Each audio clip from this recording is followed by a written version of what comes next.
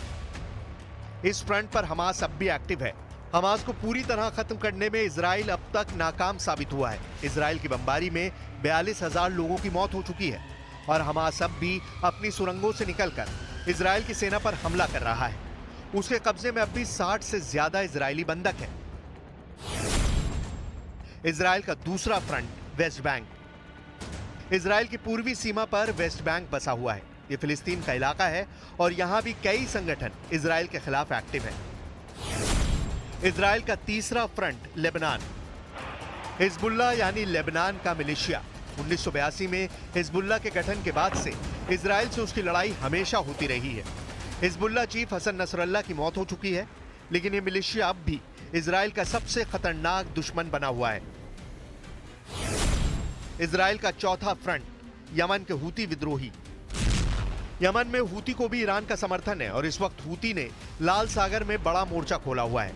उसके टारगेट पर सिर्फ इजराइल ही नहीं बल्कि अमेरिका और ब्रिटेन के जहाज भी हैं।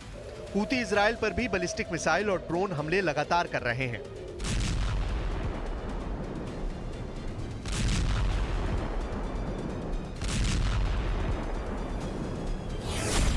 इजराइल का पांचवा फ्रंट इराक का हशद अल शाबी। इस संगठन को इराक में ISIS को खत्म करने के लिए तैयार किया गया था और हशद अल शाबी ने इराक में बगदादी के आतंकियों को चुन चुनकर मारा भी था। लेकिन अब इस संगठन ने इजराइल पर हमले शुरू कर दिए हैं। इजराइल का छठा फ्रंट सीरिया में एक्टिव फातिमिया ब्रिगेड। इस मिलिशिया में अफगानिस्तान के शरणार्थी भर्ती हैं जो 2011 के बाद से सीरिया में ISIS के खिलाफ तैनात रहे हैं। ईरान की तरफ से इनको ट्रेनिंग मिली है और अब इसे सीरिया में इजराइल के खिलाफ इस्तेमाल करने की तैयारी है। इजराइल का 7वां और सबसे बड़ा फ्रंट ईरान। इन 7 मोर्चों पर टेंशन बढ़ती देख नेतन्याहू खुद टेंशन में आ गए। यही वजह है कि उन्होंने तुरंत उत्तरी सीमा का रुख किया। वहां जाकर लेबनान सीमा पर तैनात सैनिकों से बातचीत की, उनका हौसला बढ़ाया, कहा अब जीत कर ही वापस आना है। ये बात पूरी दुनिया जानती है कि इजराइल के साथ अमेरिका है, लेकिन ये बात भी समझना जरूरी है कि अब ईरान के साथ रूस भी आ गया है।